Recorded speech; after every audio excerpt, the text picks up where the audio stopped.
What's up, fam? Welcome to A2DRadio.com. Birds of a Feather Tuesday night coming at you live from our own Real Talk studios. There you go. Me and Chuck's, our studios aren't very far away from each other, Chuck's, are they? No, they're not. But you got myself, Chuck's, Mr. Brodo on the ones and twos. No Pete, no Kevin tonight. They are going to be back next week. So we're going old school, Chuck's. Yeah, we are. The OG. OG version here. OG version. We're brought to you by our doctor, Dr. Paul Vidal in Burlington, Cherry Hill, and Princeton, New Jersey. That business is Specialized Physical Therapy, and you can find them on the web, specializedphysicaltherapy.com. No appointment necessary. And now, it seems like some stuff's starting to open up, but, until we get the official word, check out the site first. If you need to get hold of their services and stuff, check them out at specializedphysicaltherapy.com. Also brought to you by Ambuck Services. You need gutter guards, gutter cleaning, deck installation, restoration, tree trimming, any of that kind of stuff. Check them out, ambuckservices.com. Let them know that the family and Tom sent you, and you get 20% off. Again, that's ambuckservices.com or playqb54.com. Topic of conversation tonight, Chucks. What is it? Eagles are, you're talking about you want to do poll question, or you want to talk about the topic? Yeah, I call it the topic of conversation. It's not really a question. So the poll question. I always call it the topic of conversation. The Eagles are still the best team in the NFC East. Agree or disagree? So we're going to talk about that. We're going to give my feedback on the draft picks, or at least the first couple rounds since I wasn't here last week. Yes, absolutely. As well as we're going to rehash over free agency, how the team looks as of now. And we're going to – what else do we have, Chucks? I don't even remember. Andre Dillard. That's right. We're going to talk about Andre Dillard.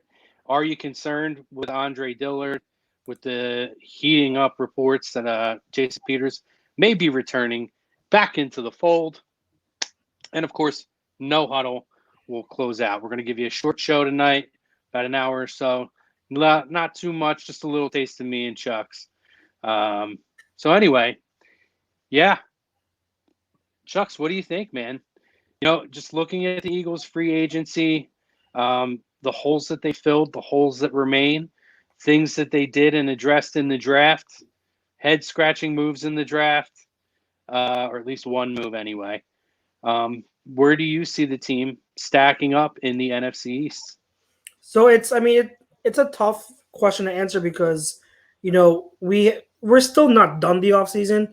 I'm sure the Eagles and everyone else in the NFC East, they're still going to be making moves from this point until training camp. A couple moves here and there, and that goes for the rest of the league.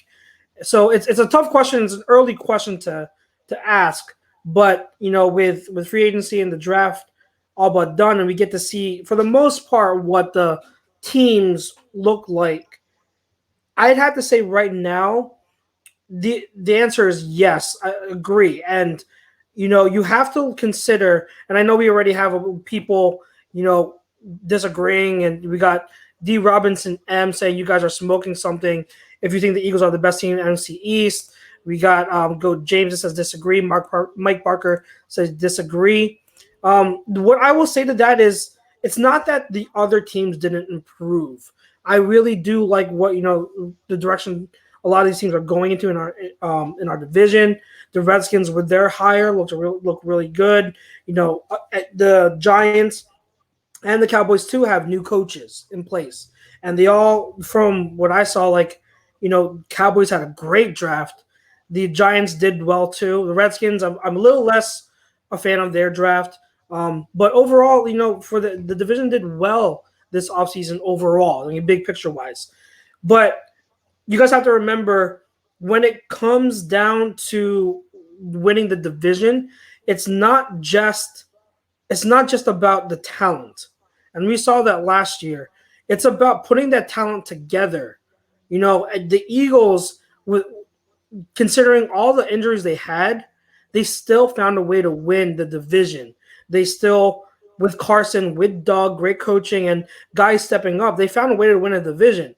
If the Eagles can stay healthy, relatively healthy compared to what they've been the past 2 years. And the draft picks like Rager, Kayvon Wallace can make contributions. The free agent acquisitions that we had, especially Darius Slay and Devon Hargrave, if they can come in and contribute the way they're supposed to, they're expected to, and we remain relatively healthy, we have the advantage in terms of we didn't have that talent last year, and we have the coaching to put it all together still. When in an offseason where there's not going to be a rookie mini camp and everything, we don't know how long this quarantine is going to go. The Eagles automatically have the advantage because everyone else, all the other teams, they still have new coaching, new systems to put in place, and for the rest of the team to really really get a grasp on and learn. Because what do we say? Whenever a team has a new coach, sometimes it takes till mid-season for the players to really adjust, get a full grasp on it, and you can't take that, you can't ignore that. So even though on paper and you looking at a depth chart, you might like the talent of the Cowboys more, and you're seeing the Redskins and the Giants doing their thing. Coaching is absolutely a big part of that. And so right now, the Eagles have made their own improvements. I can't ignore the coaching that the Eagles have, and so I agree to the poll. I think as of right now, still, the Eagles are the favorites in the NFC East. Yeah, I mean, I guess I hear what you're saying. First and foremost, happy Cinco de Mayo to everybody. Happy Cinco de Mayo. Little makeshift margarita here. I think a lot of it's going to come down to a couple of factors. For one thing, I don't know. I like Dallas a lot. I think Dallas had a phenomenal draft. There's a lot of firepower on that offense. I do think that we did a lot defensively to beef up, and I know we're going to break down that a little deeper as we go along. Particularly in the secondary, which is, thank God that we addressed that this offseason with the moves that the Cowboys did go out and do in terms of going out and grabbing CeeDee Lamb in the draft. CeeDee Lamb. Mari Cooper, and obviously, they have a lot of firepower there. I think the Andy Dalton signing for them in terms of a backup was a really good signing for them. Yeah. Low cost, high reward. The guy has won in this league before. As a backup, I'm not saying, yeah, he's not a world setter. So now they've secured for themselves. I think it's only a matter of time before Dak misses a game here or there or a couple of games. If that's the case this year, they're in a good shape. But I think that we needed to address the secondary. I'm really interested. I think one of the moves for us that rides under the radar is the fact that Jalen Mills is moving to safety, which I think we've said for years at this point is probably a more suited position for him in terms of his best qualities and skill set. So, if that is a successful transition, that's going to be a big move in terms of, coverage. So, I look at it and it's that, they have a new head coach, the Dallas Cowboys. And you're absolutely spot on in terms of, the leadership quality. And McCarthy had some issues in Green Bay with that. So we're going to really get to see what he's made of in Dallas. I would disagree with the poll question today, but I don't think it's a stretch by any form of the imagination if anybody thinks that the Eagles are the best. And you're right, Chucks.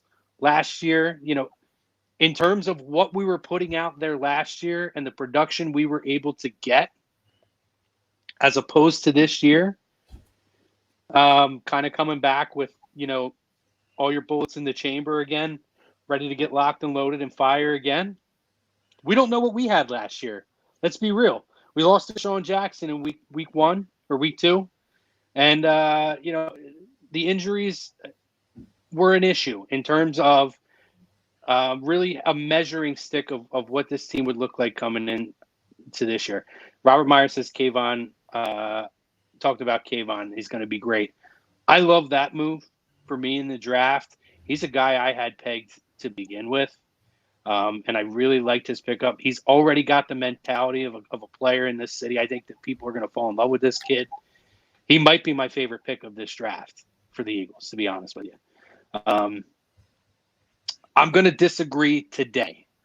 I might change my mind 3 days from now. I don't think it's that far apart, but it's close. But I'll disagree with the poll question. I don't. Yeah, and I don't mind anyone that wants to say Dallas. You're spot on, Chucks, though, with the leadership, though, because people forget that they have a new head coach in McCarthy now, and that team now has to get used to playing under his scheme, under his regime, and we don't know what that's going to look like coming out of the gate. They could end up being world setters and set the whole friggin' league on fire, but they could end up underachieving in a big way too. We don't know. There's a lot of question marks on that football team, even though they have all the talent. And listen, we know all about having all the talent and the dream team crap and all this and that. It doesn't always work in terms of chemistry. They got a lot of weapons there, but now they got to figure out how they're going to share and spread the football around. And that's going to be something else that McCarthy's going to have to figure out for them. Absolutely. And what I'm interested in is because I want to see if they're going to. They've been a run-heavy, run-first power football, power run team ever since Zeke got there. That's been their MO. They run the offense goes through Zeke. So I want to see because McCarthy, when he was in Green Bay, that wasn't his MO. That's not his scheme. He's a West Coast offense kind of guy, and his West Coast offense in Green Bay was outdated. And I will say that I'll hammer that home. Because I know Mike Parker's here. He's saying, oh, I forgot that McCarthy went to Dallas and he's scared and everything. But McCarthy doesn't scare me as of right now because I've said on here before, McCarthy's scheme was so outdated and his concepts with the West Coast offense, they became so bland, very, very bland and predictable. So I'm not going to sit here and say McCarthy scares me. So I want to see what is going to be the deal with Dallas going forward. What's their scheme going to be like? Are they going to be a run-first team? Yeah, you saw the wifey in the back. Are they going to be a run-first team still? Are they going to be are they going to keep doing that and being power run team, or are they going to transition? And how is that going to look when you're switching the focus from Zeke to now it's on Dak?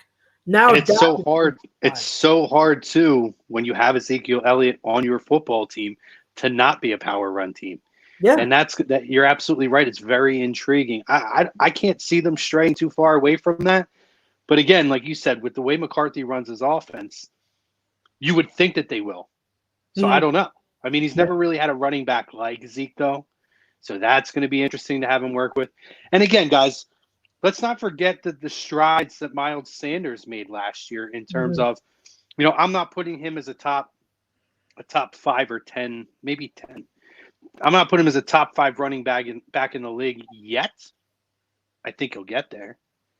But in terms of the gap that you saw between the Cowboys running game, like if you go skill position by skill position, and I look at the gap that they've had since drafting Ezekiel Elliott with pretty much everybody else, and particularly with us, at the running back position, I think that gap has closed a lot. Now you have a guy, he's not a bruising, beat up running back, but he is a very athletic, very diverse running back who I think is going to be elite in this league. And not the same elite that Zeke is. He's going to be a different type of running back. So, we can't forget that there's certain things that gaps have closed. And Miles Sanders did a lot of that last year in terms of the drop off at running back in comparison. Yeah, absolutely. Great point. And, I agree. You know how I am on my son, Miles. So that goes without saying. And I expect huge things. We saw his development exponentially increase and grow in the last month of the season. He stepped up huge. I mean, I'd say he was the main reason we won against Dallas. I forget, around Christmas time, a little bit before Christmas time or whatnot. The biggest game of the season, he was the main reason why, and he closed out that game. So he is going to be a big part of what the Eagles do going forward. He's their lead back, and everyone's wondering what's going to happen with Alshon, and they're wondering if D Jackson stay healthy. And I get it; those are concerns, and I absolutely understand. But what I will say about this wide receiver group is, it's not like people are concerned about us not having a bona fide wide receiver one on the team if Alshon goes, and or even if Alshon's here, because we don't know if he's the same guy. But I don't think he's a one anymore. Yeah, I don't see that as an issue, because when you look at our offense, our wide receiver one, quote unquote, is Zach Ertz. He is our top weapon. And then after him, you can argue it's Deshaun or it's Dallas Goedert. And then after him, you can argue it's Miles Sanders. Like, we spread the ball around. So it's not about just having an elite wide receiver that gets 10 catches a game, And I'm not saying that's a bad thing. I'm saying that our offense is wired differently. Just because our tight ends are the main receiving targets in the offense doesn't mean that we're barren of receiving weapons. That our offense is a mainly 12 personnel offense, and we run through our tight ends, and we're going to start running through Miles in the receiving game, and it's going to be very interesting. I think that anyone that wants to put the Cowboys ahead, I totally understand, because they did really well this offseason, and I get it. They have the talent. But I'm going to stick to what I know that the Eagles can do right now, as opposed to what I don't know the Cowboys can do. So we'll see. We'll see how it goes, and I'm sure there are still a lot of moves that or a few moves that each team's going to make, and how they gel together in how the Cowboys gel together with their new coach and the new system and everything is going to be something to watch. That's going to make a difference in this division. Yeah, and kind of to piggyback off of some of the stuff you were talking about too. When we talk about, we're concerned about, is Deshaun Jackson going to be healthy? Is Alshon Jeffrey going to be healthy? Well, on the flip side, when you look at Dallas, they now have a rookie receiver who could come in and should come in and be an impact player, but he's still a rookie receiver. And you also have a receiver in Amari Cooper who struggles to stay motivated and keep his head in games. So now you're looking at, okay, again, how do we close gaps? Well, we go out and get Darius Slay, and we go out and get Roby Coleman, and we go out and make moves in the secondary in order to, again, be able to alleviate some of those stresses in terms of the opposition. And I think Darius Slay is going to be an absolute stud here. And I think that's going to alleviate a lot of the issues that we had in terms of Amari Cooper last year. Yeah. So, we can't forget that. Do we have some holes in, to me, I'm not super concerned with the offense on this football team. I'll be honest. For the Eagles, just because if you have the same kind of the kind of injury issues that we had last year was even worse than 2017. Let's be honest, it's one of the worst things I've ever seen. If you got 2 years in a row of those kind of issues, to me, I just chalk it up as it's just not your time right now. Like, I really honestly do. I'm not going to go into this season saying that everybody's going to be hurt and worry about this and that. At this point, it's a clean slate. Guys are getting extra time now to rest. I feel like I'm not as concerned with that stuff coming in. When I look at this team, and if anything, I'm even more encouraged by seeing what we saw last year when we were running out a skeleton crew. We were basically running out a bunch of grocery baggers out there. Yeah. With Greg Ward. I'm confident, and I believe that Carson Wentz is the X factor. And I believe that Carson will play what may have his best career season yet this year. It's my gut feeling. It's not me being a homer, because I don't always say that kind of stuff. I just feel like Carson is going to come in ready to go this year. And honestly, he played 16 games last year. He got knocked out in the playoffs on a dirty hit. Mm-hmm. I'm not holding that shit against him. Yep. Absolutely agree. But absolutely. I like the way this team is set up. I have very little worry for the defense. I love what they've done on the defense. And again, for me, under the radar move, absolutely going to be Jalen Mills moving to safety. I think that is going to pay off in a big way. what I think, alluding, transitioning to your last point about Mills and everything, our defense really got better. And we Javon Hargrave. I talked about you. We both talked about Slay. The move. Love Hargrave. Yeah, That move is going to be it's very, very big. very important. And then because we still have Malik Jackson coming back. Remember, we had him for one game. So we had that Yep. definitely D line is looking really good. And then you have Slay who's going to be shadowing top wide receivers now. That we've never had that in the Schwartz era of this defense. But having let's hope that McLeod can stay healthy and get back to his 2017-2018 form. I really hope so. I have my concerns, but I mean I'm hoping for it. Agreed. Because he's he's the free safety back there. He plays single high. Mills, Parks, and then the rookie Kayvon. They're more of like strong safeties in the box, closer to the line of scrimmage. That type of safeties. So we're going to need McLeod to stay healthy. But with them, we have a little bit of question mark at safety. But at corner, we have Slay. In the nickel, we have Nickel Roby Coleman, and then we have on the outside, we're going to have a competition there between Maddox and Sydney, and I think that one of them will step up. And then the linebacking core is a question mark. I get that, but I think when you're comparing this to what the Cowboys have, they also have question marks on the defense. Now, everyone wants to laud them getting CeeDee Lamb. That's a great move. Their offense is going to be high-powered offense, and I like the corners that they drafted, Trayvon Diggs and Reggie Robinson. I really like them a lot. However, if they're going to be the starters, keep in mind they're also rookies. All right, they're still rookies, and they still don't have a safety they can rely on. They still don't have a pass rusher opposite DeMarcus Lawrence that they can rely on to take attention off of D-Law. And so it's not like the Cowboys defense, who lost a lot of pieces, really can be counted on immediately. There's still a lot of question marks on the defensive side of the ball. So while they may put up a lot of points, they may start giving up a lot more points next year. And I'm looking at that objectively, like, you want to hope that the two corners, if they're put in as starters, along with Chidobe Awuzie, will hold up. But as rookies and with everything going on in the quarantine, that's not a guarantee. You don't know how they're going to quickly transition. So there are question marks still. I wouldn't be so quick to hand them the crown and saying on paper they're a lot better talent-wise, because on the defensive side of the ball, we just don't know. So I really like what they did in offense, and it sucks to see CeeDee Lamb there. But then the minute they did that, I was like, okay, what are their answers on the defensive side of the ball?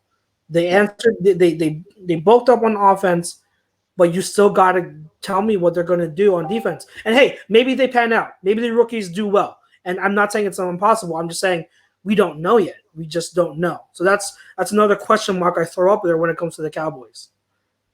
Yeah, and you're right. And we kind of mentioned some of the additions that we made on this football team, right?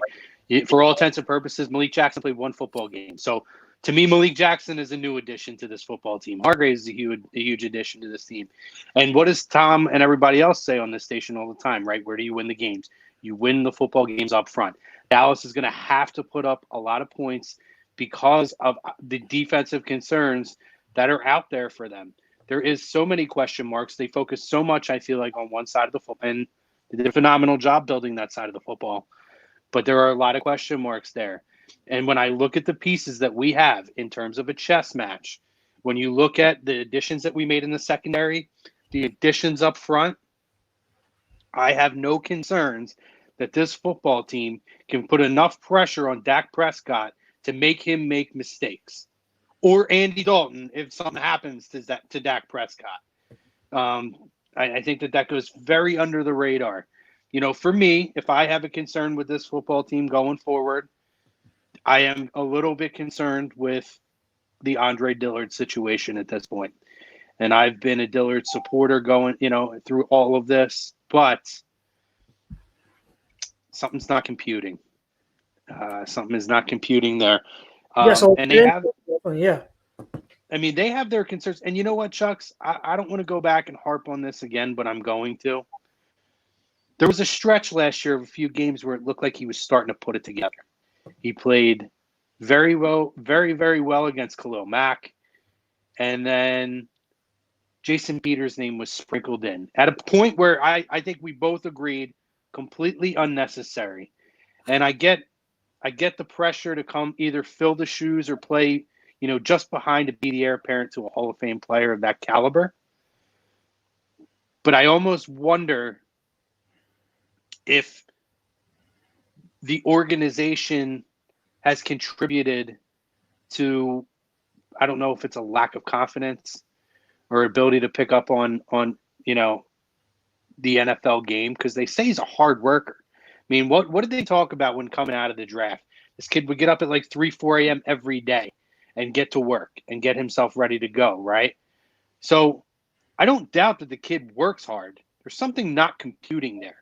And I wonder, I think it's between the ears, but I wonder if there's still lingering issues even from last year, where I think the organization knocked his confidence a little bit by hanging Jason Peters over his head at a time where we didn't know when Jason Peters was coming back. It felt unnecessary to make that comment at that time, when the kid is like playing well and coming off of like 2 or 3 really good games against one of the best defensive ends in the entire, if not the best defensive end in the entire league. But it's concerning. And it's with, ironically enough, unlike last year where I was concerned with bringing Jason Peters back, I'm not opposed to it now this year if that's your best option, because I'm concerned with what's going on between here for him.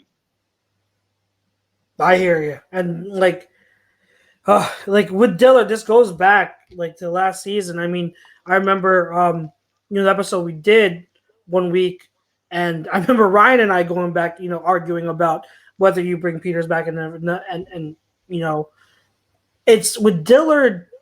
Like I'm staying consistent with what I said since we drafted him. The reason why I wasn't high on Dillard, as a lot of other people, people were saying like he's the best left tackle in the draft and everything. I didn't think so. I disagreed. I had a second round grade on him because of his issues with anchoring and dealing with power. And we saw that consistently in the games he played. Now, was he terrible? I wouldn't say he was terrible. When he was put in and given a fair shot at the starting position, and he had to come in and start in place of Jason Peters for those few games, there were things that were bad and there were things that were good.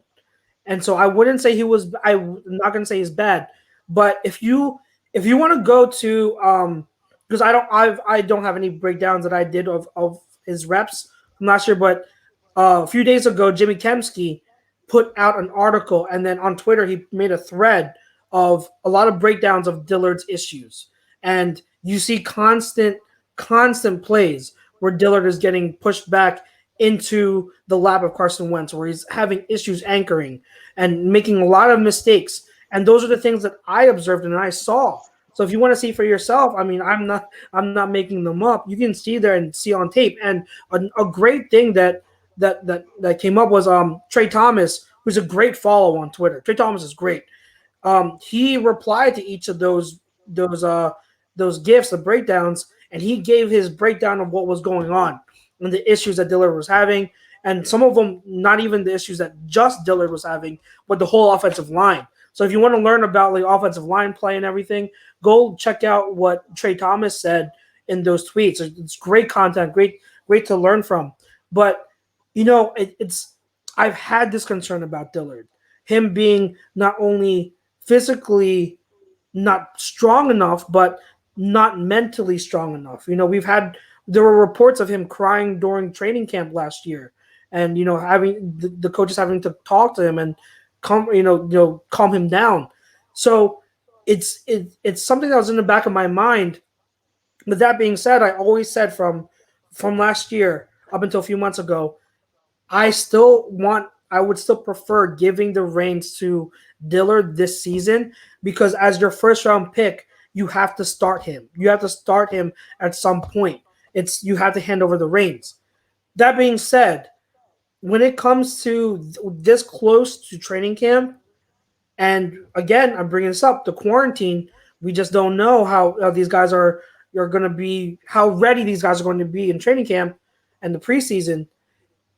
I don't see Dillard at practice personally. Obviously, we don't see how he's practicing and how he's doing. We don't deal with him on a one-on-one basis. If the coaches honestly feel that it's a legit concern, then I completely understand bringing Peters back, because at left tackle you cannot risk obviously Wentz's health. So I trust if I trust what they're gonna do with, I trust what their evaluation of Dillard is at this point. If they're gonna bring Peters back, then that's telling me that they just are way too concerned about Dillard, and I'm gonna trust that because I don't see Dillard in practice. None of us do. But ideally you really just want to see Dillard take over the reins because he is your first round pick. You traded up for him. He's got to play. You know what I mean? Like, ideally, you want him to start and contribute, but at the same time, you can't take that risk. Yeah, let's get to the fan. Let's get some comments in here. Tom says Peters for one more year in case he stinks. LOL. What else you got there for me, Ryan? Brian Daly, my boys on paper, they're not the best team in the NFC East. But what they look like on paper doesn't matter. What matters is what they do on the field. That's Brian Daly from the Hockey Happy Hour. Mm-hmm. Andy Ritter from In This Very Ring says, what's good, my fam? Birds are winning it all. Hands down, no questions asked. Love the optimism. Prism 280, what's up? Prism says over under for Andy Dalton starts at 8 under. Chucks. I say under. I can't go with an over for a guy that's never missed a game in his career. 8. So, yeah, that's high. I'd still say under. Dak has never missed a game. I mean, it would be tough to do that. Julio Vargas, he says, what move would make you agree with the poll, Chrome, or just us remaining healthy? I don't know. I mean, again, it's, you're asking me today, Julio, I might tomorrow change my mind. Kind of as I'm talking, I'm almost talking myself into agreeing with the poll in terms of the additions. When you heard the way I was talking, you think I did agree with the poll in terms of the additions we made and putting the right chess pieces in place, things that I think people have not totally looked at in terms of analyzing how we match up with the Cowboys. Mm-hmm. I think a big thing is going to be winning. I can't say it until they're on the field. On paper, to me, that firepower alone is going to be very, very difficult, even with what we did on defense. They're going to put a lot of points up on the board. So for me, when we get on the field, I think if we can protect Carson and give Carson a chance to make plays and get the ball out to his receivers and spread the football around. And yes, if we can stay healthy, and I'm not talking about every guy, we may have an injury here or there. But if, I think for me, if Deshaun Jackson alone stays on the field, that's the game changer for me. That's probably even less than Alshon, the one I'm a little more concerned about, if I'm being honest. So, I told you I don't like to sit here and hang injuries over guys' heads. But if I would say there's something that's swaying my opinion in terms of an injury, I'm not confident that Deshaun, I hope he is, but I'm not confident Deshaun can stay on the field because I think Deshaun is the X factor on this football team. Bryce says, I think we still have the best team. Spike 23 Eagles says, got the best quarterback in the NFC. You guys are negative. What gap you talking about? O-line better, D-line better, secondary better, quarterback better, running back even. We ain't even on running back. Let's not go there yet. Wide receiver, Dallas by a hair. Coaching Eagles. All right, I'll give you. O-line is going to depend on what that right tackle or left tackle is going to look like. Defensive line, better, 100%. Yeah. Secondary, I agree, 100% better. Quarterback, I agree, is better. Although, again, let's not be homers, guys. I have had to actually stick up for Dak in terms of if you actually look at his numbers and his production, we shit on him so much more here, and I think it's because he's a Cowboys quarterback. He's Because good. if he was on another football team, Dak Prescott would not get the flack that he gets. Dallas is good. Dallas is a good quarterback. I mean, Dak is a good quarterback. I don't think it's even a question. I mean, I would put him top 12, maybe top 10 in the back end. Do I think Wentz is better? Absolutely. But like let's not say running backs even. Come on, man. That's ridiculous. Right now you can't say Miles is better than Zeke. And I'm Miles is my son, and I still wouldn't say that. Prism 280 Carson, if he plays all games and finishes them, he'll undoubtedly be a top 5 quarterback. I think that he's going to be a top 3 quarterback this year. Pop Montanez, what's up, Pop? Says, with everyone healthy on both sides, I honestly believe this team can be better than most.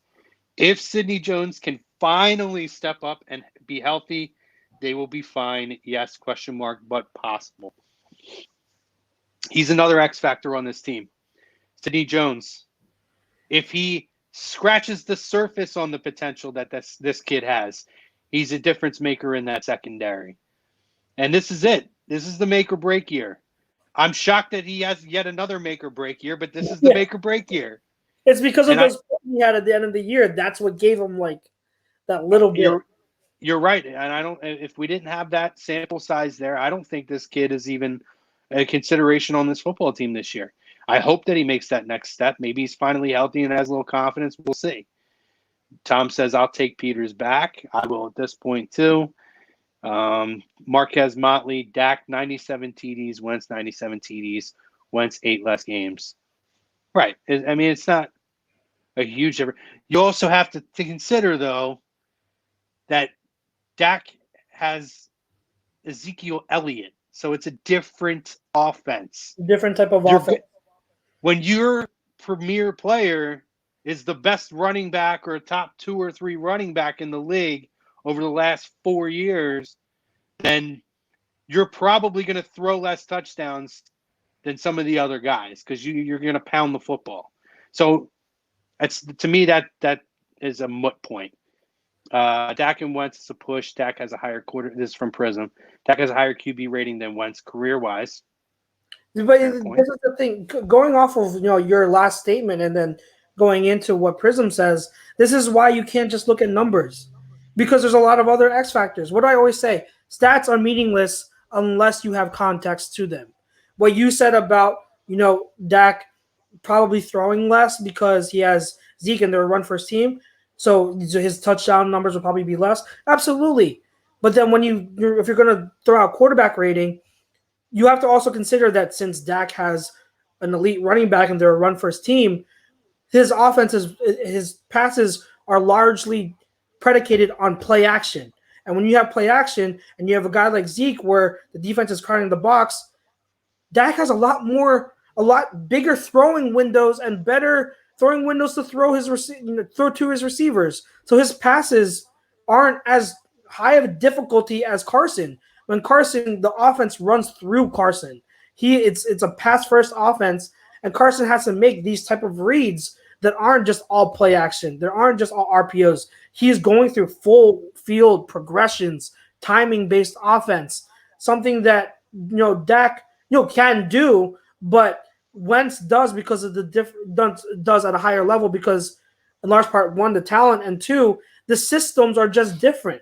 So and I'm not trying to favor one or the other. I'm just adding context. Is that it's different systems, so you can't. That's why you can't just throw out numbers and say one is better or the other is better. There's Jamho 1976. Cowboys are loaded on offense, and that's true. Like they've had so much talent on offense too that has stayed healthy.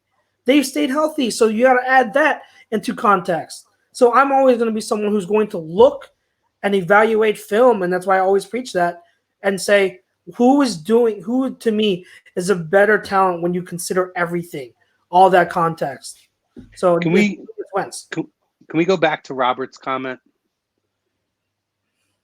He says our running back by committee is going to be tough. So Robert, that's the thing, right? Robert Myers. And if you missed our show 2 weeks ago, go back and check it out. Our pre-draft show with Jeff Mosher, who was on the show and specifically said that's a misconception that the Eagles do not have a running back by committee anymore. It's a stigma that has stuck because they were kind of backed into that the Super Bowl year. But the Eagles, Doug has his guy. His guy is Miles. He went out last year and he drafted his guy who is going to be his lead horse running back going forward. So do we maybe have good depth at running back in terms of our RB1, 2? I'm not a Corey Clement guy. Sorry. Never mind. He's okay. He's decent. We won a Super Bowl with him in the mix. So and he stepped up. Yeah. And he's in his number 3 role, which we feel like he should have been in when, they were 2 years ago pushing him to be the number 2 guy. But get that idea out of your head. It's not a running back by committee on this football team. Doug went out last year and squashed that by going out and getting Miles Sanders. Yep. Prism 280 said, okay. Yeah, so just to piggyback off of that before we get the Prison's comment, and when we say it's not a running back by committee, we're not saying Miles is going to get 20, 25 carries a game. We said that a few weeks ago when we interviewed Mosher. It's not that. It's a different system. So our lead running back, our primary running back, aka Miles, even though it's not a committee, he's going to get around 15 to 18 touches a game, carries and catches. It's a different type of system, but he's still going to be the lead guy. He's going to be the primary back. And just because he's not a volume workhorse back that gets 25 carries like Zeke, he's still going to be the main guy in the backfield. And then everyone else, whether it be, Scott, Clement, or whatever running back makes the roster, they're going to be sprinkled in here and there. But Miles is the guy. That's everyone should expect that. Prism says Zeke had his worst year last year. Dak had his best. They flipped the script to set up the run last year. Dak was number 1 in yards last year.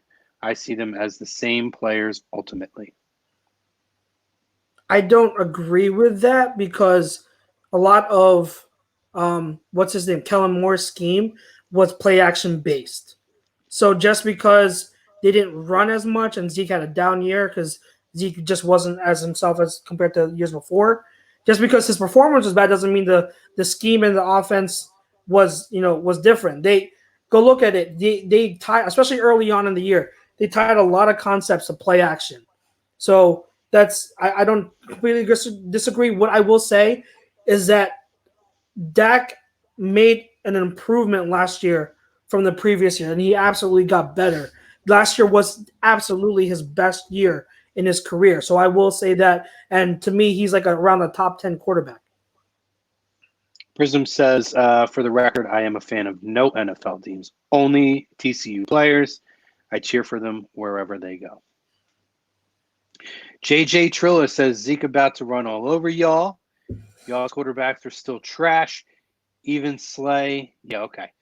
Y'all won't be able to stop both the passing game and run game unless Dak hurt. Okay. All right. Okay. All right. We did just fine last year. We won the division, so we're good. Yeah.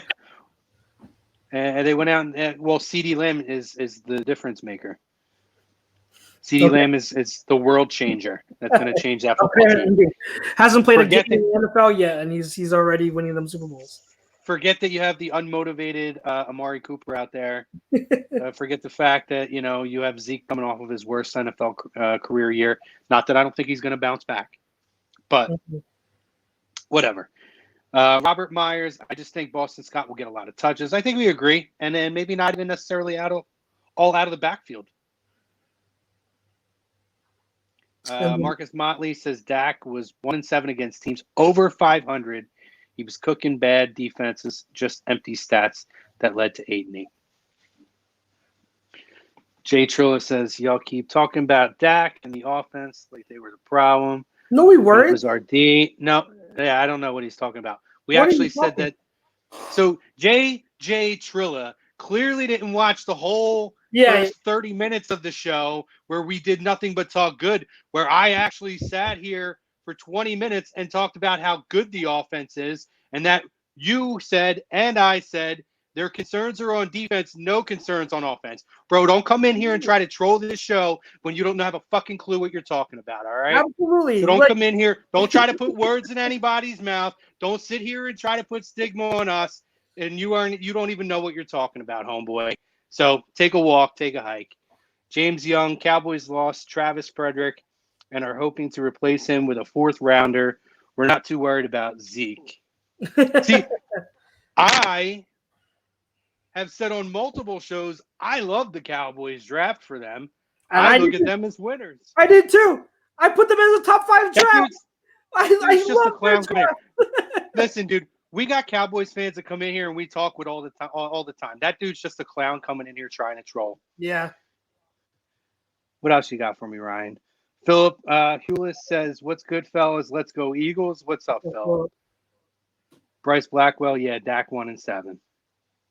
Yep. Tom Marcus, says, don't troll, honey. Yeah. Marcus Thanks, Dad. He made a good point earlier with one of his comments. I don't know if you talked about it, how a lot of Dak's stats came against bad teams. So, again, I am not trashing him. I am not saying he's a bad quarterback. I already said he's like a top 10 quarterback, in my opinion. I'm just saying that, like, you have to put that in consideration that at the beginning of the year, they were rolling over bad teams. And so you got to look at what they did in the beginning of the year and what they did toward the end of the year. How did they finish? They did not finish well. They didn't. 2 years ago, we were talking about Dak, and we had him at 15 at best. This year, I think we both are. I put him 8 to 10 right now. That could change as the year goes on, but coming into the year and with that team, I have him 8 to 10. Philip says Dak is a player, yo. The numbers speak for themselves, and one stat is he's got double-digit rushing TDs. Cool. No, that's a good stat. Julio Vargas, did you see Sean Bradley's comments in his trash talking? He used to research his opponent's girlfriend's name, then call it out in the game. I love that. Love that. Oh, that is awesome. I love that. That's so pretty. That's funny. Projections for Greg Ward. Chucks, what do you think we're going to see out of Greg Ward this year? You want to go first? Because I know he's your guy. I like Greg Ward. I said on this station last year, before we brought Nelson back, you said to me, who do you want to give the touches to? I said Greg Ward. I wasn't as crazy as I sounded, am I? No, you weren't. You're right. I think Greg Ward has shown a lot of growth. I think he's a wide receiver 3 or 4. But I think that, he's shown now that he can be a guy who he could be trusted by Carson to make plays when they need to make them. So now imagine that's him as the number 1 guy, forced into that number 1 role. Imagine now with other guys on this football field, with a Deshaun Jackson or an Alshon Jeffrey on the field, a Marquise Goodwin on the field, a guy who, we know he kind of fell out of favor a little bit, but he's a professional in this league. He's had some success. All these different guys. What is that? It's a super chat. I didn't even know that's a thing. It is now. Interesting. I got thrown off by the color. Yeah, I was like $1.99. Yeah, it's a super chat. He says Carson Wentz will be the 2020 MVP. That's from Tom Arnone, $1.99, hashtag no notes. Yeah. He likes Greg Ward as well. I like Greg a lot. I think Greg is going to. I think he's going to be very solid on this football team. Maybe like a Jordan Matthews. Not talking about drop wise, but I'm talking about what we saw from Jordan Matthews, how he was kind of utilized when he was brought back here, in terms of being a 3rd or 4th option. I could see maybe 400 yards, 3 or 4 touchdowns, but. The thing is, it's going to be at times of importance because I think that when defenses start clamping down on the Deshaun Jacksons and he's stretching the field, Goodwin, Alshon Jeffrey, I think that that's going to create opportunities for guys like Greg Ward. He proved last year that he could step up. I like Greg Ward too, and I give you credit. You you were on him, and he did step up. And what I like about Greg Ward from a Should Greg Ward be my son? I don't have a son yet. I'm making Go Greg ahead. Ward my son. gladly My take son, Greg Ward. I'm going to take Greg Ward as my son now. Breaking news! You got to break. Where's the news, bro? I got breaking news. Chrome has adopted Greg Ward as his son. Boy. But from a film evaluation point, what I like about Greg Ward is that he's reliable in the short intermediate area. He's a smart route runner, not overly athletic, but he knows how to run routes and get open, at a good rate, a good solid rate. And his hands were reliable. Like, I don't remember him having the best hands, like, when he was on the practice squad and we had him in the preseason, but he's shown in the last part of the season last year that he can be relied on to make some tough catches. And I really like that. I look at him kind of like our new poor man's Jason Avant, who's going to be reliable to get, first downs, short and great comparison. Just check it down to him and throw to him when you need like a tough conversion, something like that. And I think he's a solid player who can have a role here as like a third or fourth wide receiver and come up big at certain points. And I think too, Chucks, with the success that him and Carson did have last year down the stretch, that built a rapport between those guys, and that Carson can trust him if he needs to call on his number and find him on the field with a pass. Mm-hmm. And I think that goes a long way. You want your quarterback to have confidence that he can find a guy on the field and that gentleman is going to be able to make those catches. And I think that rapport was built a little bit down the stretch last year with Greg Ward. Looks like Ryan wants to say something. I just realized I walked away from the computer. I didn't realize I left Howie on screen. I'm like, wait a second, I'm still here. I'm going to leave now. Bye, Howie. Andy says, why does Chucks look like he's wearing a judge's robe or something? LOL. He's got the A2D shirt on, bro. It's the material. Don't hate the material. It's not my fault. I didn't personally. It's Cinco de Mayo. I'm repping the greatest Mexican star of all time. Latino Heat. Viva la raza. No. Prism 280 says, does Rigger step into the number 1, 2, or 3 role? Where does he slide into the wide receiver depth chart? That's another name. I didn't even mention him. Rigger. Stop that shit. Love it. I don't love it still. I don't hate it. I don't love it. Look at me. Stop it. Woo. Hey, man, I've gotten Pete, Jake, and Tom. They're starting to buy into it a little bit. They're starting to warm up to it. And I'll show you. I've been sending Pete ever since like the draft night. I've been sending him like videos and stuff like that from other people that make really good points about Reagor.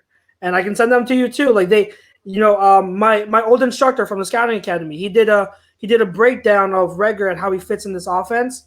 It's a very, very compelling. He makes very compelling arguments, and it's similar stuff to what I've been saying about Reagor, but he just goes into more detail and expands it because he's 100 times smarter than I am, being a former scout in the league. But he makes some really good points, and I don't even want to go into if he was the better option over Jefferson. If you like Jefferson more, I'm not trying to convince you that. As I told Pete, I don't like seeing you guys so mad about the pick because I have so much faith in him. I really like the kid, and I just hope that you guys will sooner or later buy into what the kid can do. That's all. Hold up. I was replying to comments. Don't try to be a tough guy behind the screen.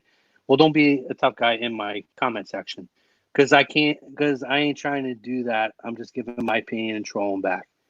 Here's $10 buy. I'll take the $10, man. I'll take the cheesesteak. Hell yeah. $10 each? Go. Do I get one too? I could use one too. No, you don't get it. I'm the one who went back at him. I get it. We could break bread over a cheesesteak, JJ. Let's go. There you we can go. talk about it in person. There you go. Cheesesteaks bring us all together. Yep. And just because you're a Cowboys fan, don't tell me you don't like a cheesesteak either. Dak Dank Burrito says jet sweeps screens. Yeah, for Rager. He's talking about Rager. Yeah. Yeah. He says Rager is a great pick for this offense. I get it. I was a Jefferson guy. I think he was. I just can't pass up on that talent. Marcus Motley, Judy, Rager, Chenault will be the 3 best receivers in this class. I hope so. I've said to Chuck's 1,000 times before. I hope that I am eating spoonfuls of shit on Jalen Rager. And I know you're one of those people who wouldn't you'd be the first to say, "Hey, I was wrong." So I know you're that type of guy who wouldn't just hang on to your laurels just to be right. No, listen, if I hate a guy or I don't trust a guy, Jefferson doesn't excite me. If I don't trust the guy, if I don't feel good about a guy, I want them to prove me wrong. I want every person that ever wears a Philadelphia Eagles uniform to be a producer, to be a Hall of Famer, to be everything.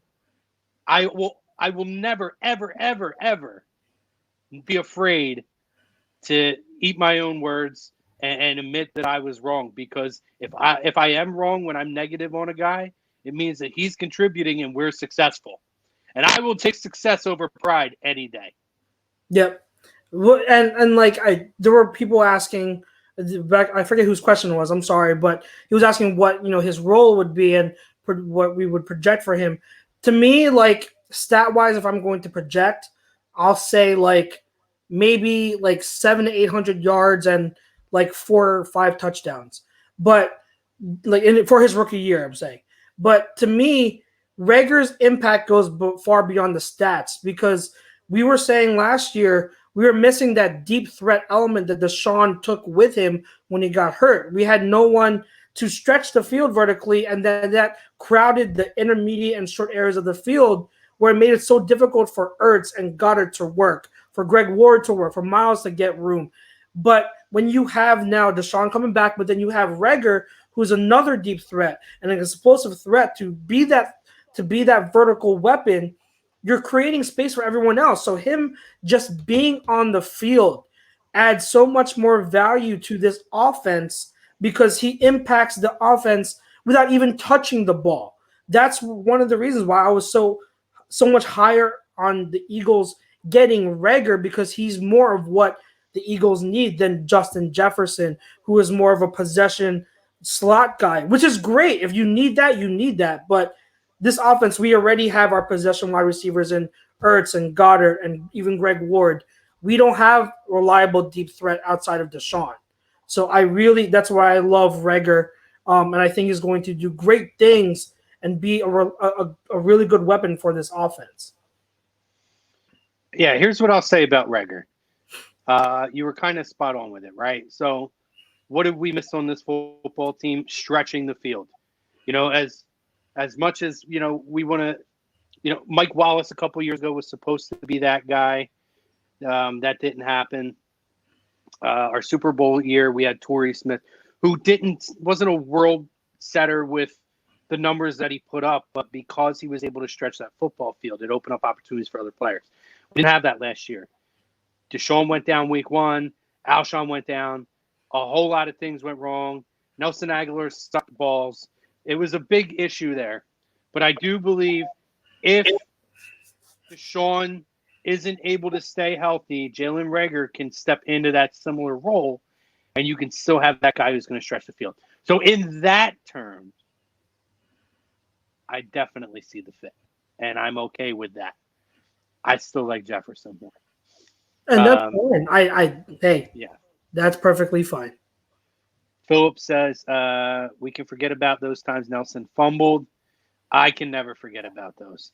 Rager can go all over the field and help bring back more points in the return game. I think he's saying now. I know what he's saying. Right. Yeah. He says, no, sir, all about that Texas barbecue. I've never had Texas barbecue. Have you had Texas barbecue before? I have. I went to San Antonio. I went to Fort Hood, and I went to Austin. I have New Orleans barbecue was a little bit better for me. Yeah. But I'm a barbecue guy. It's pretty good. Isn't Texas barbecue more of like a smoky flavor? Like, correct me if I'm wrong, Yeah. but that's what I hear. It's like a smoky Yeah, kind it is. It's delicious, Chucks. It like when you eat like a rib, it just falls off the bone, man. It Ooh, literally gosh. slides right off the bone. It's amazing. Dank says, I'm low-key excited about Adrian Killens. Are you? The speed. I don't think he makes a roster. I think he's practice squad, but he's got crazy speed. So that's what's exciting about him. I like Warren's chances and Elijah Holyfield's chances more to make the team. But hey, it's about what they do in preseason. They're gonna have to show out. And if Killens, like what Dank Burrito said, absolutely. If Killens shows that he can add value as a returner and absolutely, no pun intended, kill it as a returner, that's going to be his ticket onto the roster. So we'll see what happens. I like his speed. Let's do a couple more comments, then we'll get into no huddle. Dank says Killens will be our returner. Eagle has landed. Killens has special game-changing speed. Julio says, personally, I think Jefferson leads the rookies in receiving yards. So he's definitely a good player, but he just doesn't think that we needed him. Mm-hmm. Yeah. Got any more for me, Ryan, before we hit that? J-Jaw showed flashes, in my opinion. Oh, He did. I mean, he showed not a lot, but there were that. What game was it? Was it the Giants game where he had that really clutch in the fourth quarter? That really clutch over the head lob ball sideline. A flash, huh? A flash. But that even in the Dallas game, beginning of the Dallas game, a couple of catches. I'm not saying there were many. I can't sit here and throw 2 or 3 or 4 catches out there and say, oh, there's the flashes on there. To me, he had a lot of opportunity when guys were hurt last year to step up. I didn't even think of J-Jaw when I thought about the wide receiving core in this team. That's how much of an afterthought. And I was a big J-Jaw guy last year. Mm-hmm. A lot of people coming into the year. A lot of us were. But I'll be honest. I'm not saying he's fallen out of favor with me, but I'm not going to sit here and have the confidence in the world in that kid. Not yet. He's the guy who's got to step on the field and prove it to me this year.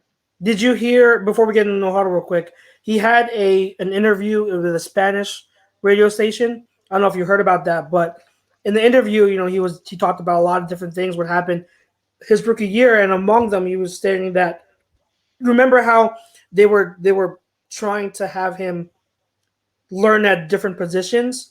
Well, he was saying like he had trouble grasping that, because he never played slot. He never played all over the field. He was always just on the outside as the X receiver in Stanford. So he had trouble as a rookie grasping those concepts and learning all of that in one shot.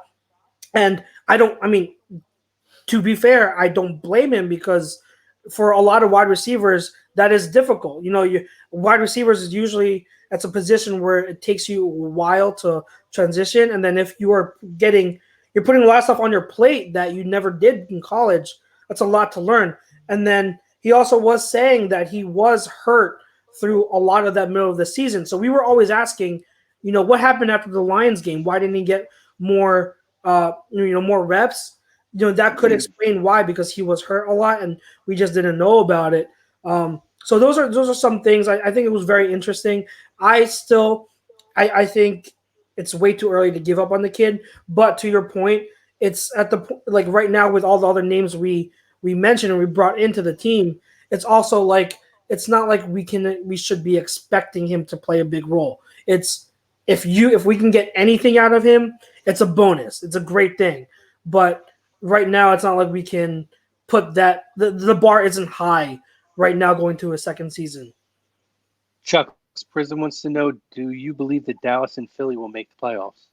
Very possible. I believe it's very possible. Very, very possible. I don't think someone correct me if I'm wrong. I don't think the 7-team playoff thing for each conference goes into effect this year. I think it's the following year. But even with that said, I think Dallas and Philly have good enough rosters that they both can absolutely make the playoffs. Philip says a J-Jaw in this draft gets drafted in the 4th round. Agree. Eagle has landed says Eagles did J-Jaw no favors. Agree with that too. Robert Myers says, good show, gentlemen. Thank you, Robert. We appreciate you, brother. Prism says wide receivers drafted after the fifth round have a 15% chance to play past the rookie contract. 85% are out of the league by the stats. Good numbers.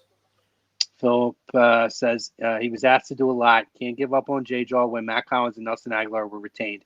It's a tough statement to say to me, but he says Mac had 1 TD on the Eagles. I don't like either one of those guys. You're talking to a guy that for 2 years was trying to run both of those guys out of town. So it's not a good comparison for me. But you're not totally far off in that everybody gave a number of those guys, one in particular, a lot of passes. It starts next year, Chucks. Not this year, next year. That's what I thought, yeah. Robert says, what do you think about the 2 extra roster spots per week? Or what to think about it? Well, is that the 2 extra per week? Yeah. It helps. Yeah. It helps. It does. It helps. Yeah. All right, Chucks, let's get into No Huddle, buddy. What do you got for me? Well, I brought this up as one of the topics for the show, so I'm going to bring it up now. The schedule, NFL schedule is set to come out this Thursday and be released as usual, usually on a Thursday in May. And the plans are that the NFL season is going to come here as planned. Now, something was brought up in an article that I read, I forget where, but they were saying that some people would rather have the season delayed till December as opposed to having a regularly scheduled season with no fans. So I'm going to ask you, and I'm going to answer too, obviously, but would you rather have the regularly scheduled season with no fans in attendance, or I'll say maybe even limited fans in attendance, or would you push it back to December and have a full season with fans? Personally, it's tough. It's so tough. But gun in my head, I'm going to say, considering how the whole quarantine thing is and how dangerous it is, I still think I'd rather have regularly scheduled games with no fans to limit the amount of mass people at an event, because I want to hold that off and take our time until a vaccine is prepared, whatever you want to say. But I think I'd be more comfortable with that. But it's close. It's a tough question to answer. Yeah, there's been a lot of different theories on what this is going to look like on the other end. And even the early stages, right? Because everything's kind of opening in phases. I know where we're from, we talk about like Wildwood's going to open up like the boardwalk, parks, some things. But like the ride area is not going to be open, right? So we're going to do things in phases. I've seen the idea floated out there of having 25% building capacity be a realistic thing. I wouldn't be opposed to that. I'll put it this way. I know we're all pining for sports. And I'm going to use an idea that was put out there on Lazy Booking. We had a legendary deathmatch wrestler by the name of Matt Tremont on there. And wrestling right now is running without fans. And we talked about, how he views the current product and the idea of how things look now on television without fans. I think at first it sounds really good on paper and we would be excited. But the experience is much different than when you do not have fans in the crowd. Yeah. And I'm concerned of how that's going to affect the viewing experience, the playing experience, because essentially there's no home field advantage. There's nothing really that wavers anything. Doesn't matter where you play. Hey, cool, you have to come maybe because you travel and that's it, because you have to take that flight. That's the home field advantage. Because in terms of being there, like what makes Philadelphia special? Hell, what makes Dallas special? What makes New York special? It's the fact that these very invested fan bases who believe in their sports teams. And it makes a big difference. You know, we talk about hockey, right? And I start to think about it, and I start to think, you know, if I'm watching hockey with no fans, I feel like I'm watching a practice at the skate zone with a camera.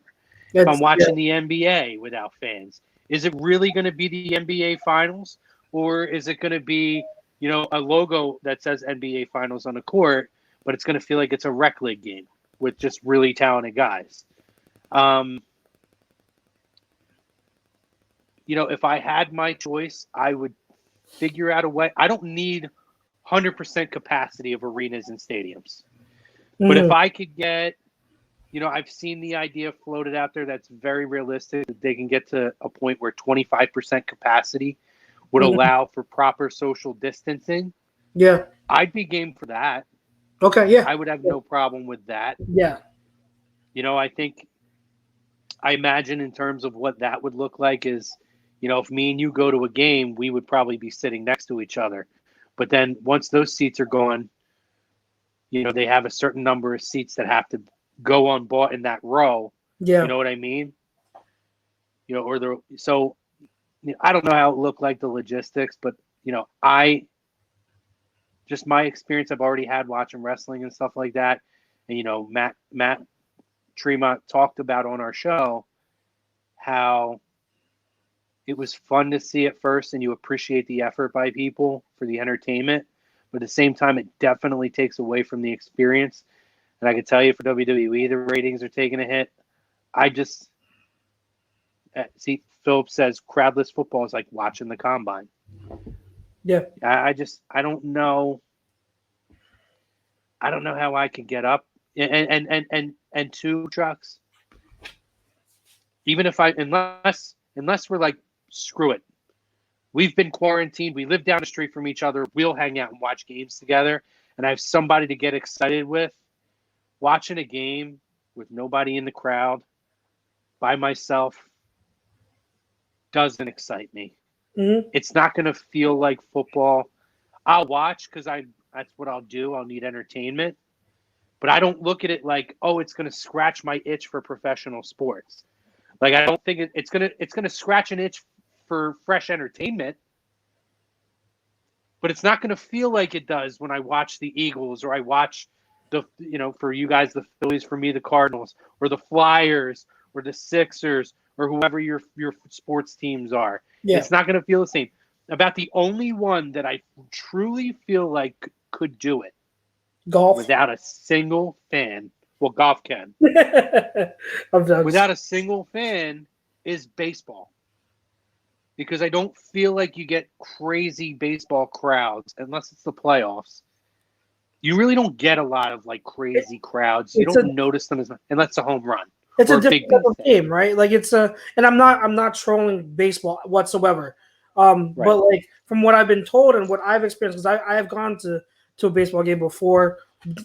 Despite what people think, like I've gone to a Phillies game and it's just a different type of atmosphere. It's a different setting. It's, you know, with football, it's like, you know, it's intense. You're there for the game. You're high intensity and, you know, it's loud crowds and everything. But for baseball, it's more of like a hangout, something to go and to watch and mingle with, you know, and have a good time with people that you're with. And, you know, watch a good baseball game and, you know, just like a more leisurely type of event that's less intense than a football game. Am I like on the right ballpark here at least? It depends. Types of fans, yes.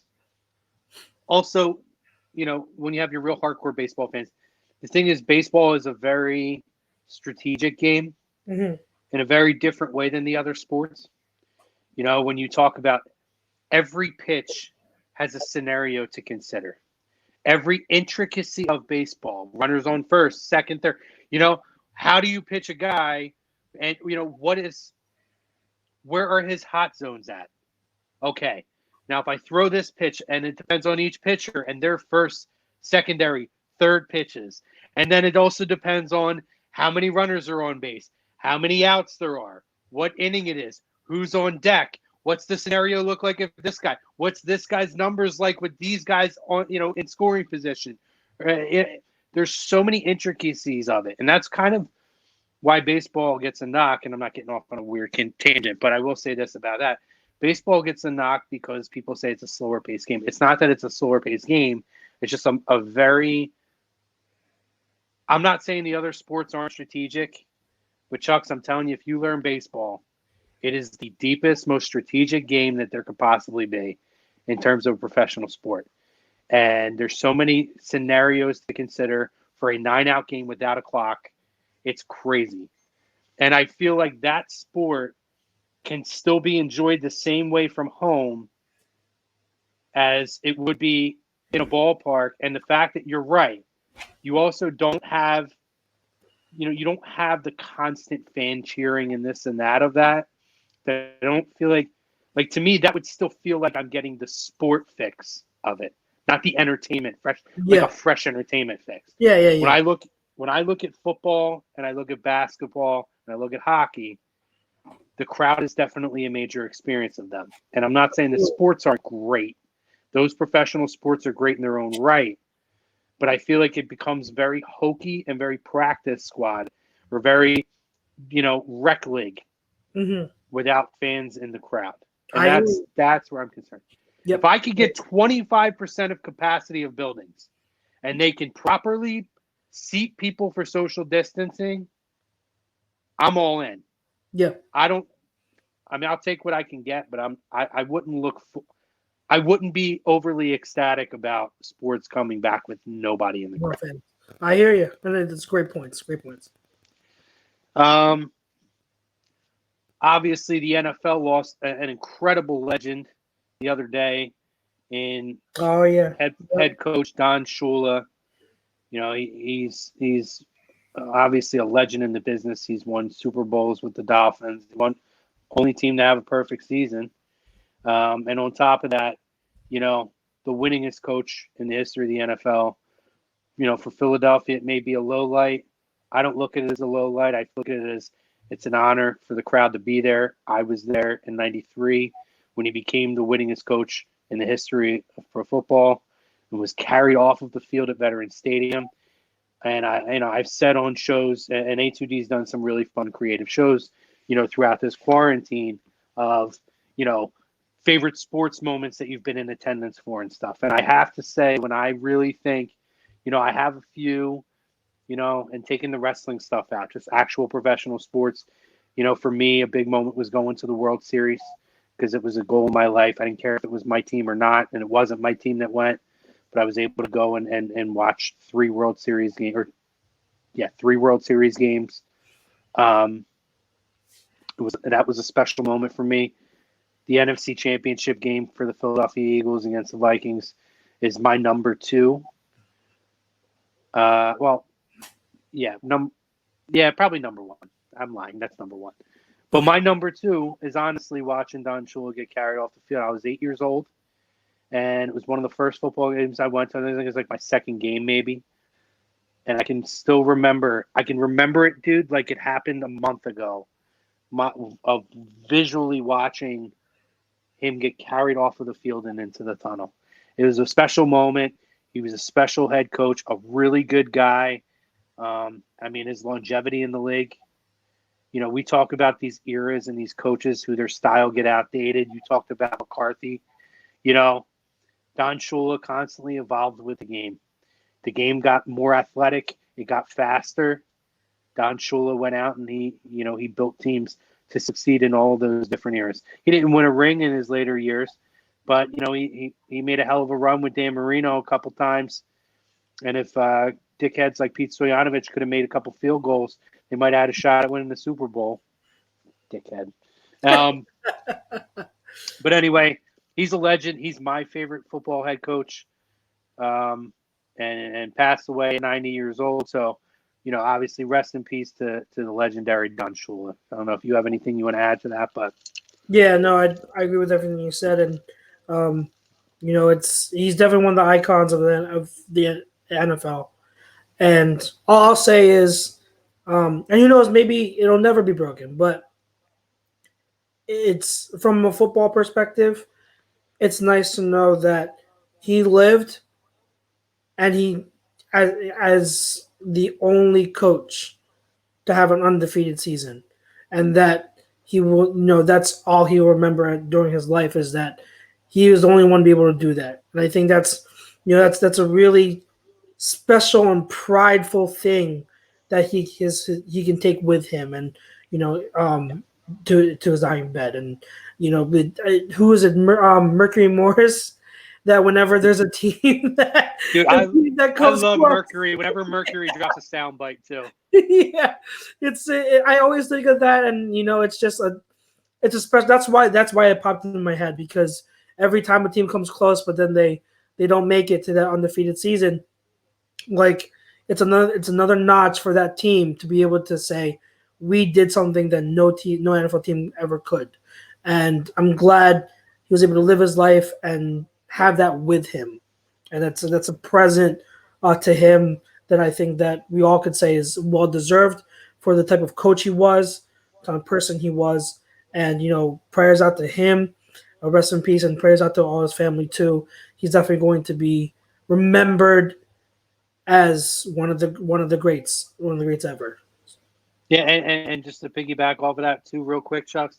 When you think about that, that's two amazing things that he has under his account.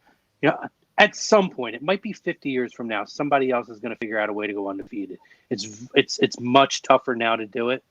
But you have the guy who is the winningest coach in the history of pro football, who also has an undefeated season under his belt, and he has 2 Super Bowls. If you don't get much more iconic than that, that's iconic. Bill's iconic on his own level. But Shula, longevity, success, the wins shows that you have to be able to win year after year, decade after decade, to be able to set the marks that he did. And it's pretty impressive and pretty incredible. So, Nicholas John Park says, coaches such as Shula, Belichick, Lombardi, and Parcells are the standard for all-time great head coaches. You're spot on. And honestly, that's that. Absolutely. And I'm gonna say it. I might even throw Andy in there by the time it's over. He's on the cusp. I'm not going to argue against that. And if Andy can get one more, I think he's absolutely in that upper echelon there. As long as he has Mahomes, that's definitely possible.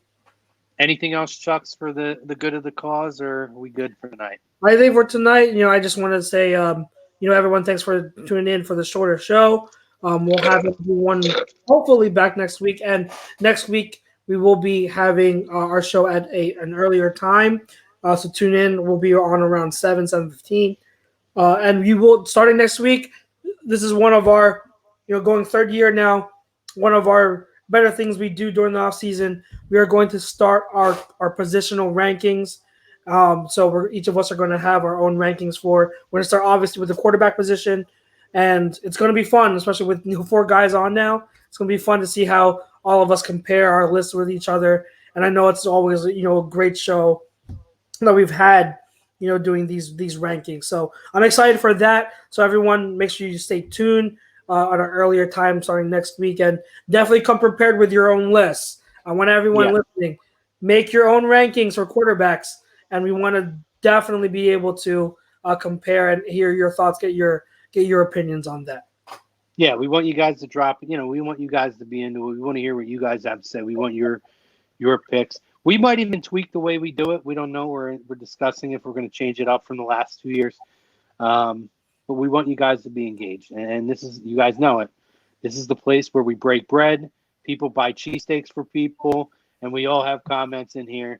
So I want you guys to know that we love you. We appreciate you here at A2D Radio. Love you. We got a lot of, not just on this show, we got a lot of fun stuff coming up. We've had some interviews as of late. Who we had on recently, Chucks? I'm off the top of my head. Teron Davenport was on yesterday with Sports Hounds. Andre Lacroix. Lacroix, there you go. Was on. Vince Papali's going to be on sometime next week. Yep. Yep. For you Eagles fans, Vince Papale is going to be on, I think, possibly Tuesday, but we're going to see. I don't want to drop any time in the date in there till we're ready to do that. But Vince Papale will be on. That's going to be a fun interview. Oh yeah. It's been a lot of really good stuff here, guys. So, and we got more on the horizon. Make sure you check out the Fix AM and the PM Infused show, Ryan. Yeah, they're still doing it. Yep, we'll be on around 9 p.m. tomorrow talking about the best and worst Eagles moves so far this offseason. Cool. Love it. There you go. More Eagles talk for you guys. There you go. Check Ryan out. Ryan, Tom, Greg, Frank, Ralphie. I don't know if they're going to have anybody else on Jules. there. Oh, Jules will be on there. Jules will be on there. So that's going to be good stuff. Thank you to our sponsors, our doctor. He is the freaking man over at Specialized Physical Therapy, Dr. Paul Vidal. Check him out, specializedphysicaltherapy.com. Handbuck Services, again, guys, check them out. Handbuckservices.com. You get 20% off. You need gutter guards, gutter cleaning, tree trimming, any kind of stuff you need. Check them out. 20% off. You let them know that A2D Fam sent you. And as well as QB54, best tailgating game in the freaking business. Weather's opening up. Sounds like we might get some kind of semblance of sports soon. And, sounds like we're starting to loosen the reins on some things around this country. So get in there and get your game now. Type in the promo code No Notes, get you 10% off. Get it. Get ready to go for your summer barbecues. PlayQB54.com. For Chucks, for Chrome, for Mr. Ryan Brodo back there doing a phenomenal job on the ones and twos, and for you, the fam, because we love you so much. We'll see you next week on Birds of a Feather. Till then, have a great night and happy Cinco de Mayo.